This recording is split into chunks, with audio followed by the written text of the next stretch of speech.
The stars had always called to Mara Vance, ever since she was a small girl looking up at the night sky from her grandmother's farm in Montana.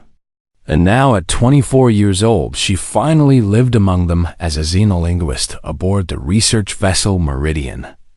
She had spent 3 years learning alien languages that no human had ever spoken before. And she loved every moment of her work because it meant she was part of something bigger than herself, something that would change humanity forever.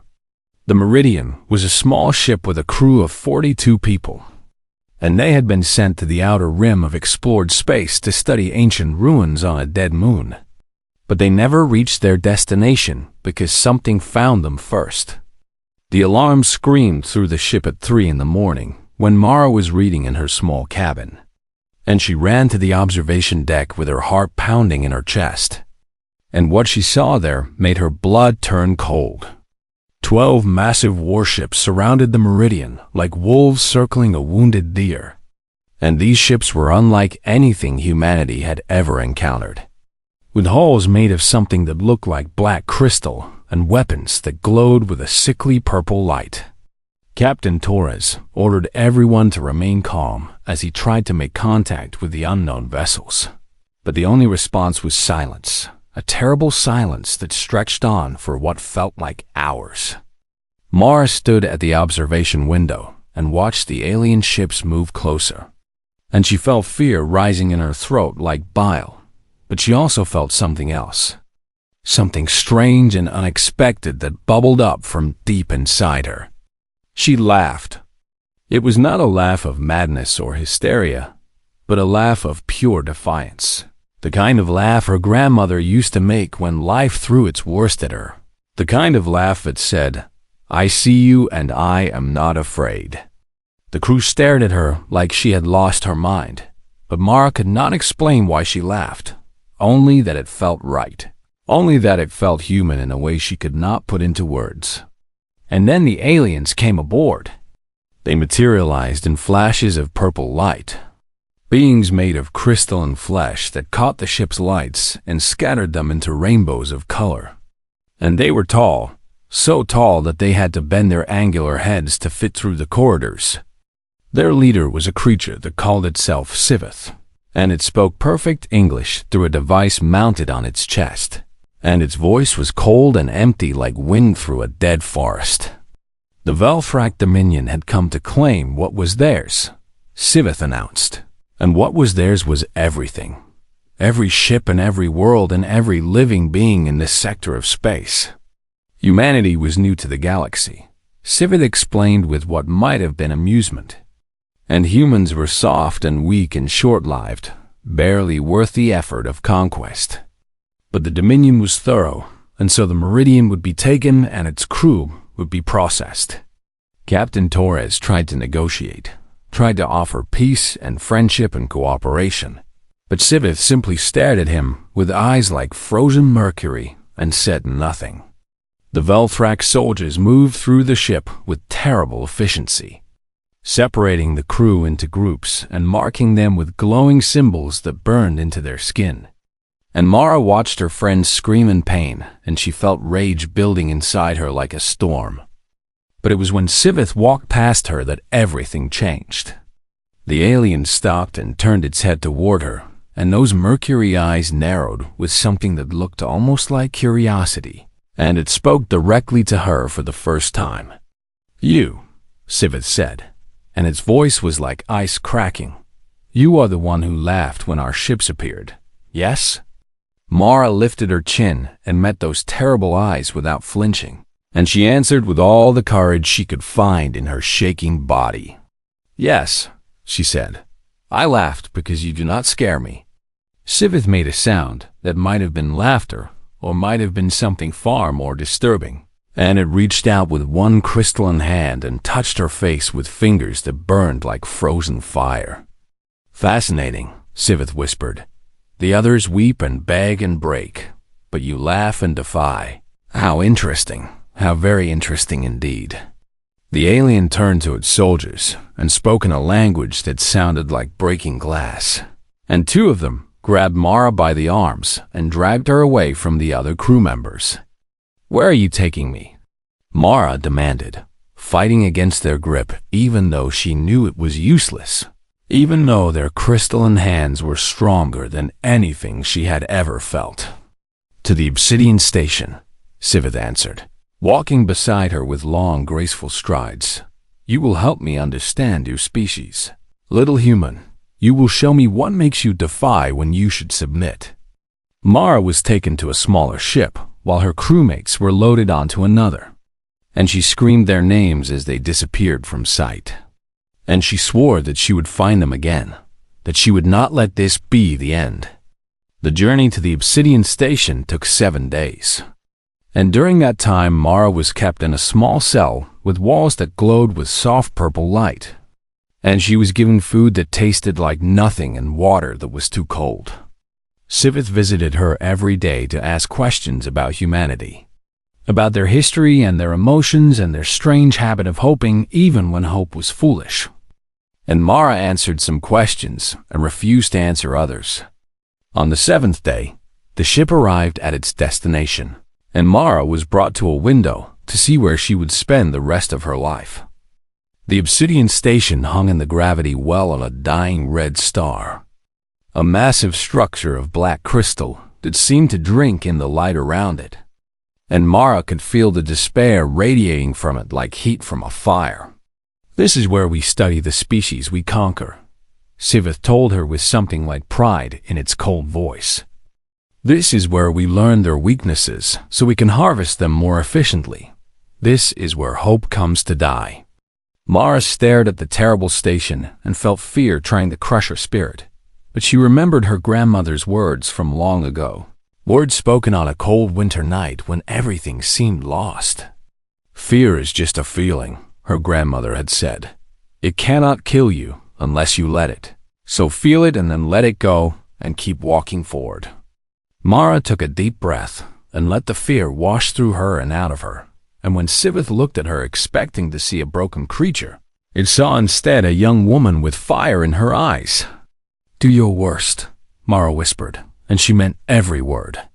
Sivith smiled its terrible smile and led her into the darkness of the Obsidian Station. And somewhere in the depths of space, the Meridian crew prayed for a rescue that would never come. And humanity remained ignorant of the fate that had befallen one of their daughters. But Mara Vance was not just any human, and she carried within her something that the Velthrak had never encountered before, something that would change everything. She just did not know it yet. Time lost all meaning in the Obsidian Station, and Mara could not tell if she had been there for days or weeks or months or years, because every moment blended into the next in an endless river of pain. The Velthrak were masters of suffering, and they had spent thousands of years perfecting their methods on dozens of conquered species. And they knew exactly how much agony a mind could take before it shattered into a million pieces. Sivith was patient and thorough, and it approached Mara's interrogation like a scientist studying a fascinating new specimen, and every session taught it something new about the limits of human endurance. They started with physical pain because that was the simplest method, and they broke her bones one by one and then used their advanced technology to heal them overnight so they could break them again the next day. Mara screamed until her voice gave out, and then she screamed in silence. And through it all, she held on to one thought like a lifeline in a storm. She would not break. She would not give them what they wanted. She would remain herself no matter what they did. But the Velthrak had other methods far worse than physical torture. They put devices on her head that made her relive her worst memories over and over again. And she watched her parents die in the shuttle accident 1,000 times. And she felt the grief fresh and raw each time as if it had just happened. They showed her simulations of Earth burning, of humanity enslaved, of everything she loved turned to ash and dust. And they made her believe these visions were real. And she wept for a world that might already be gone. They isolated her in darkness and silence so complete that she forgot the sound of her own voice. and she floated in nothing for what felt like centuries, alone with her thoughts until even those began to fade away. And when the silence became unbearable, they overwhelmed her with noise and light and sensation until she begged for the darkness again. And then they gave her neither and left her hanging between two kinds of hell. Sivith watched everything through cameras hidden in her cell, and it took careful notes on her responses. And it marveled at how long she lasted compared to other species it had studied. Most beings empty within the first cycle, Sivith told her during one of their conversations. Its voice curious and cold. They become hollow shells that we can examine at our leisure. But you remain stubbornly full. Why is that? Mara looked up at her tormentor with eyes that had seen too much, and she found an answer somewhere in the depths of her exhausted soul. Because I am human, she said, and her voice was rough from screaming but still strong, and humans do not know how to give up. Sivith tilted its crystalline head and made that strange sound that might have been laughter. All things give up eventually, it said. All things break. It is simply a matter of finding the right pressure, the right angle, the right tool for the job. Mara said nothing because she was too tired to argue, but inside her heart she held on to those words like a challenge, like a promise she made to herself. The weeks turned into months, and Mara lost track of how many times she had been broken and healed and broken again. And there were days when she could not remember her own name. And there were nights when she prayed for death to take her. But every time she reached the edge of oblivion, something pulled her back. It was a small thing at first, just a feeling of warmth in her chest when everything else was cold. Just a voice in her head that sounded like her grandmother saying, "Get up, girl, you are not done yet." And every time she heard that voice, she found the strength to keep going for one more day, one more hour, one more minute.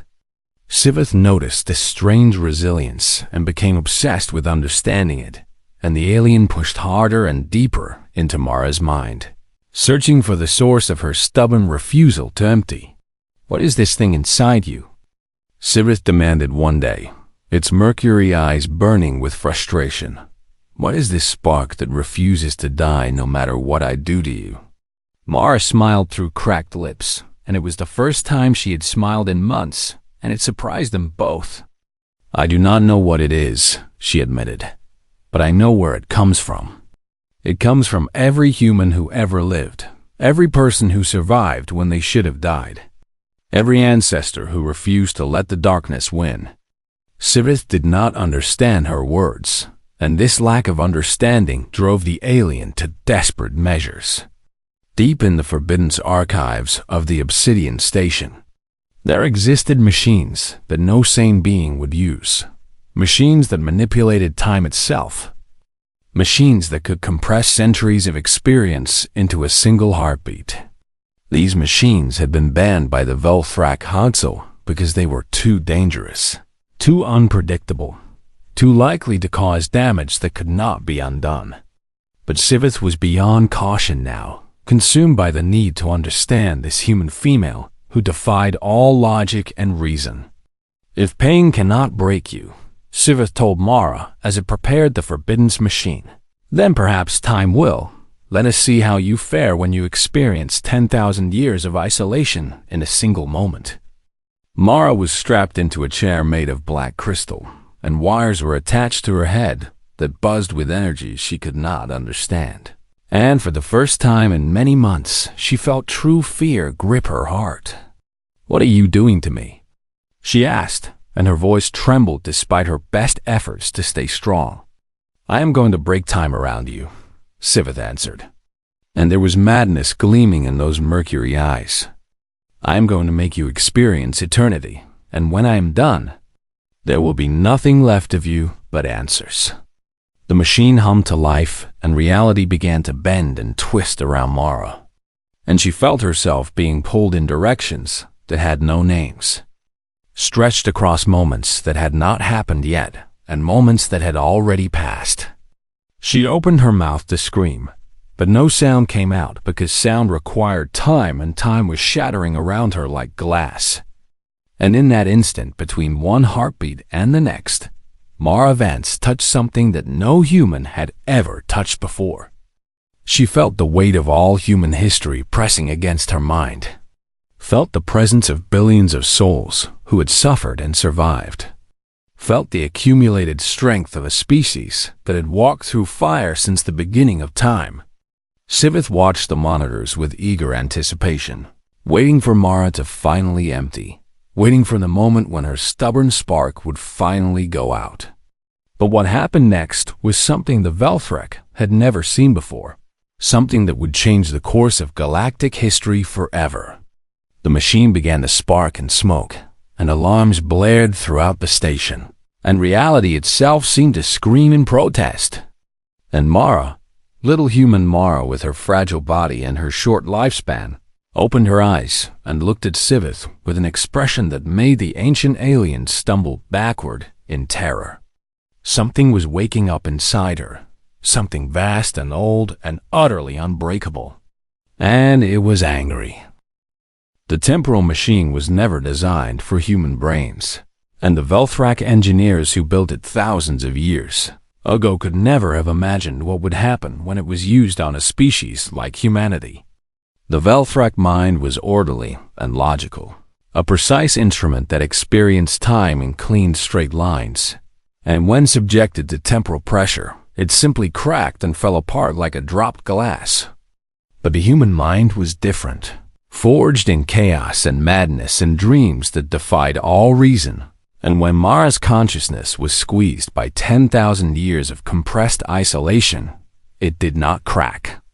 It pushed back. Mara felt herself falling through time, tumbling end over end through moments that had no beginning and no end. And she saw things that no human eyes were meant to see. She saw herself dying, not once, but 10,000 times in 10,000 different ways. And each death was real and complete and agonizing. She was burned alive on a world made of fire, and she felt her skin blacken and peel away from her bones. She was frozen solid on a moon of ice, and she felt her blood turn to crystals in her veins. She was torn apart by creatures with too many teeth, and she felt every bite, every rip, every moment of being devoured. She drowned in oceans of acid. She suffocated in the vacuum of space. She was crushed by gravity wells and vaporized by exploding stars. And through it all, she remained aware, remained conscious, remained herself. And then she saw herself surviving. 10,000 times she died, and 10,000 times she lived. And she experienced both simultaneously in a paradox that should have destroyed her utterly. She fought monsters and won. She escaped prisons and ran. She crawled through deserts and swam through storms and climbed mountains made of knives. And she never stopped. She never quit. She never gave in. The machine screamed and sparked as it tried to process what was happening inside Mara's mind. And Sivith shouted orders at the technicians who scrambled to shut it down. But it was too late. Time itself was breaking. Cracks appeared in the air around Mara. Not physical cracks, but something stranger, something that hurt to look at, something that existed in dimensions that had no names. Through these cracks, Mara saw other times and other places, and she saw faces she recognized even though she had never met them. There was her grandmother as a young woman, working in a factory during a war, tired and scared but determined to keep going. There was her great-great-grandfather crossing an ocean in a tiny boat, fleeing from a country where his family had been killed, holding on to hope when hope was all he had. There were ancestors going back thousands of years, millions of years, all the way back to the first humans, who stood upright on the plains of Africa and looked at the stars and wondered what was out there. And they were all with her, not as ghosts or memories, but as something more real, something that lived in her blood and her bones and every cell of her body. They were the accumulated survival of her entire species, the distilled essence of every human who had ever refused to die when death was the easier choice. "You are not alone," they seemed to say, their voices blending into a chorus that filled her mind with warmth. "You have never been alone. We are with you. We have always been with you." Mara stopped falling and started flying, and she gathered all those voices and all that strength and all that stubborn human refusal into a single point of white-hot light in the center of her being. The temporal machine exploded in a shower of crystal fragments, and the blast wave knocked Siveth and the technicians off their feet, and every alarm in the Obsidian station began screaming at once. But Mara did not move. She sat in the ruins of the chair, surrounded by smoking debris, and she breathed slowly and deeply like someone waking from a very long sleep. When she opened her eyes, they were different. Before, her eyes had been brown, ordinary human brown with flecks of gold around the pupils. But now they held depths that should not have been possible. Layers upon layers of time and memory and experience that stretched back to the beginning of human existence. Siveth crawled toward her on hands and knees, its crystalline body cracked and damaged from the explosion. And for the first time in its long life, it felt something it had only ever caused in others. "Fear, what are you?" Siveth whispered, and its voice was no longer cold and confident but small and trembling. Mara turned her head slowly, so slowly, and she looked at the creature that had tortured her for months, and she smiled. It was not a cruel smile or a vengeful smile, but something stranger, something that contained understanding and pity and a terrible patience. "I am what you made me," she said, and her voice carried harmonics that made the walls vibrate, that made the air itself hum with power. "I am the sum of all human suffering, the distillation of every survival, the answer to your question." She stood up from the ruined chair, and her movements were fluid and graceful in a way they had never been before, as if she was no longer entirely bound by the normal rules of physics. "You wanted to know what made humans different," Mara continued, walking toward Siveth, who scrambled backward in terror. "You wanted to understand why we laugh when we should cry, why we fight when we should surrender, why we hope when hope is foolish." She knelt down in front of the trembling alien and reached out to touch its cracked face with gentle fingers. "The answer is simple," she said. "We are the children of survivors, every single one of us. We carry the strength of everyone who came before, and that strength cannot be broken because it has already survived everything."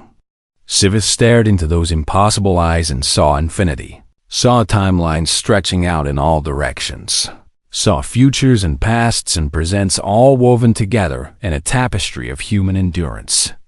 "What will you do now?" Siveth asked, and its voice was barely a whisper. Mara stood up and looked around at the damaged room, at the unconscious technicians, at the smoking ruins of the machine that had tried to break her and had instead made her something new. "Now," she said, and there was something like joy in her voice, something fierce and bright and unstoppable. "Now I am going to show your dominion what happens when you hurt a human." She walked toward the door, and it opened before she touched it, bending to her will as if reality itself recognized her authority. Behind her, Siveth watched her go and knew with terrible certainty that everything was about to change. The Velfrak had conquered dozens of species across 3 galaxies, had built an empire on pain and fear and the certainty that all things could be broken. But they had never met anything like Mara Vance, and they were not ready for what was coming.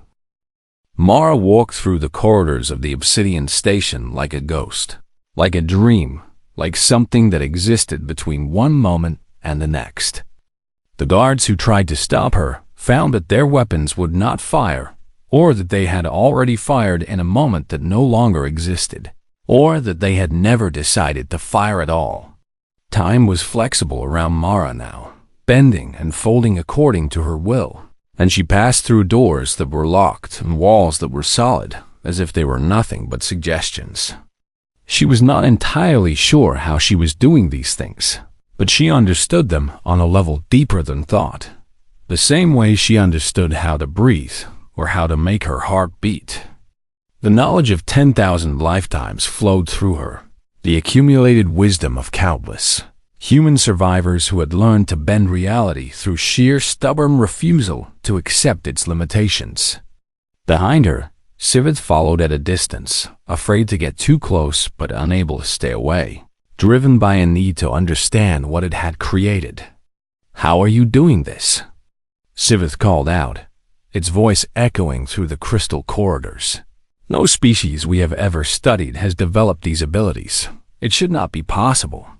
Mara paused and turned to look at her former torturer, and there was something almost like sadness in her infinite eyes. "You studied how to break species," she said, "but you never studied how they survived. You looked at their weaknesses, but ignored their strengths, and that was your mistake." She continued walking, and Sivith continued following, and together they passed through the prison levels, where thousands of beings from dozens of species were kept in cells of crystal and light. Mara could feel their suffering like a weight on her chest, could sense their despair and their broken hopes, and it made something stir inside her, something that demanded action. "Tell me about your empire," she said to Sivith without turning around. "Tell me how many species you have conquered, how many worlds you have taken, how many lives you have destroyed." Sivith hesitated, but something in Mara's voice compelled honesty, made lies impossible. 12 species conquered completely, the alien admitted. 47 worlds harvested for resources. Billions of individuals processed through facilities like this one. "We are the Velthrak Dominion. We have ruled for 10,000 years. And in all that time," Mara said, stopping in front of a large window that looked out at the dying red star, "in all those centuries of conquest and torture, did you ever wonder if you were wrong?" The question seemed to confuse Sivith, as if it had never considered such a possibility. "Wrong?" The alien repeated, "We are the most advanced species in this region of space. We have the right to rule because we have the power to rule. That is the natural order of things." Mara turned to face Sivith, and when she spoke, her voice carried the weight of 10,000 years of human philosophy. "Power is not the same as right," she said. "The ability to hurt does not give you permission to hurt. The capacity for cruelty does not justify cruelty. These are lessons my species learned long ago, lessons we are still learning, lessons you have never even tried to understand." She reached out and touched the crystal wall beside her, and images began to flow through it like water, images of human history. She showed Sivith the wars and the genocides, the slavery and the oppression, all the terrible things humans had done to each other throughout their history. "We are not innocent," Mara admitted. "We have caused suffering too. We have built empires on blood and conquest, just like yours. But we also learned. We also grew. We also changed." The images shifted to show something different. Humans helping each other after disasters. Strangers risking their lives to save strangers. Enemies becoming friends. Hatred transforming into understanding. "We learned that cruelty is a choice," Mara continued. "We learned that power without compassion is empty. We learned that the measure of a species is not how much pain it can inflict, but how much pain it can heal." Sivith watched the images with confusion and something that might have been the beginning of doubt. "These are just pictures," the alien said, but its voice lacked conviction. "They do not prove anything." Mara smiled and shook her head. "You are right," she said. "Pictures prove nothing, but I can show you something that does." She closed her eyes and reached out with her new senses, touching the minds of every prisoner in the Obsidian Station, not to control them, but to offer them something they had not felt in a very long time. Hope. Throughout the massive facility, beings who had been broken and empty for years suddenly lifted their heads, suddenly felt warmth spreading through their chests, suddenly remembered what it was like to believe that tomorrow might be better than today. Sivith felt it too, felt the wave of emotion washing through the station like a tide, and the alien stumbled backward in shock. "What is this?" Sivith demanded. "What are you doing to them?" "I am reminding them," Mara answered, opening her eyes, I am showing them what you tried to take away. I am giving them back themselves." She walked towards Sivith, and with each step she seemed to grow larger, not in body but in presence, as if she contained multitudes. "You wanted to understand humanity," she said. "So let me make it simple for you. We are not the strongest species. We are not the smartest. We are not the most advanced. But we are something you never expected." She stood before Sivith now, and the ancient alien had to look up to meet her eyes. "We are stubborn," Mara said. "We are impossible. We are the species that looked at extinction and said no. We are the species that fell down 1,000 times and got up 1,001. We are the species that refused to learn how to give up." She leaned close, and her voice dropped to a whisper that somehow filled the entire corridor. "And now, because of what you did to me, I carry all of that inside me. Every survival, every refusal, every stubborn human soul that ever lived. Do you understand what that means?" Sivith shook its head, unable to speak. "It means I cannot be stopped," Mara said. "It means I cannot be broken. It means that everything you tried to do to me only made me stronger. And now I am going to use that strength to undo everything you have built." She stepped back and looked around at the prison that had held her for so long. "Starting with this place," she said, and there was something like joy in her voice, something fierce and righteous and utterly human. "I am going to set them all free."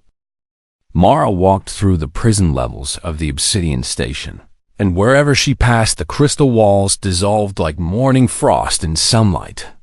Cell doors opened on their own, locks clicked and fell apart. Energy barriers flickered and died, and thousands of prisoners found themselves suddenly free after years or decades or centuries of captivity. They were beings from a dozen different species, tall insectoid creatures with compound eyes full of confusion, small furry mammals who had forgotten how to stand upright, beings of pure energy who flickered with renewed strength, and many others whose forms Mara had never seen before. They all looked at her with the same expression, a mixture of fear and hope and disbelief that made her heart ache. "You are free," she told each group she encountered. "The Velthrak cannot hold you any longer. Go home to your worlds, find your families, live your lives."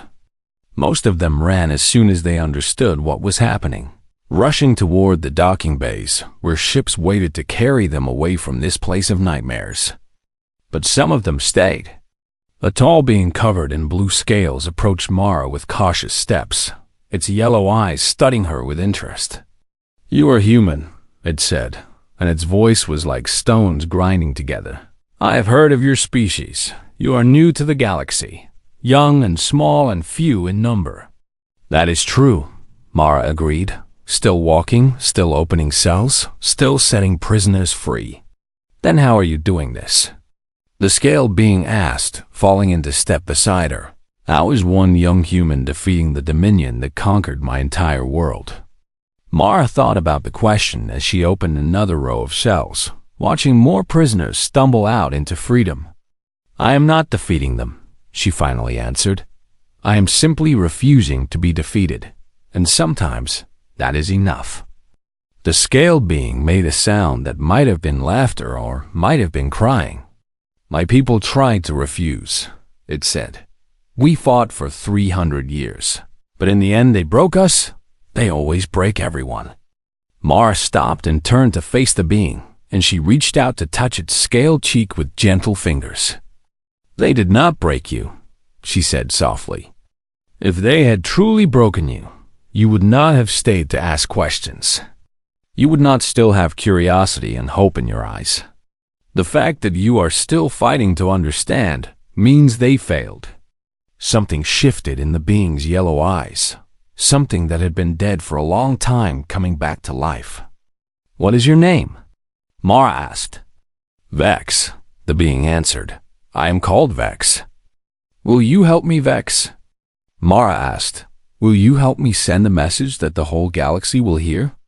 Vex stood taller, and scales that had been dull and lifeless began to shine with renewed color. "Yes," Vex said. I will help." More prisoners joined them as they walked. A being made of living metal, a creature with 6 arms and 3 heads. Entities that floated and entities that crawled, and entities that defied description. By the time they reached the central communication hub of the Obsidian Station, Mara had gathered a small army of the formerly broken, the previously hopeless, the once defeated. Sivith followed at a distance, watching with mercury eyes that no longer held confidence or cruelty, but only fear and a strange fascination. The communication hub was a massive room filled with crystal screens and glowing controls, capable of broadcasting to every corner of the Velthrak Dominion. Mara approached the central console and placed her hands on the smooth surface, and the machines responded to her touch as if they had been waiting for her all along. "What message will you send?" Vex asked, standing beside her with pride in its posture. Mara closed her eyes and thought about everything she had experienced, everything she had learned, everything she had become.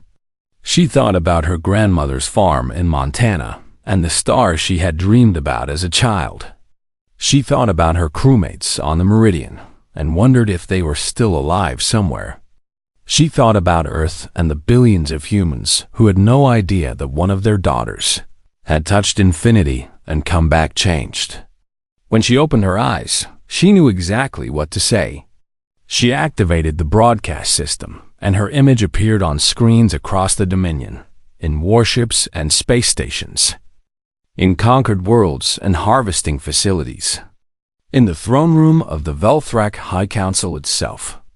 "My name is Mara Vance," she said, and her voice carried to every corner of the Empire. "I am a human, a member of a species you considered weak and insignificant.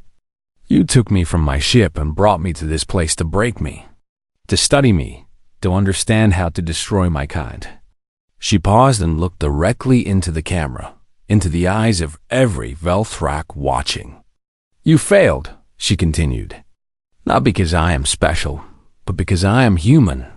And humans cannot be broken the way you break others. We are the children of survivors, the descendants of those who refuse to die. And that refusal lives in every single one of us." She gestured to the freed prisoners standing behind her.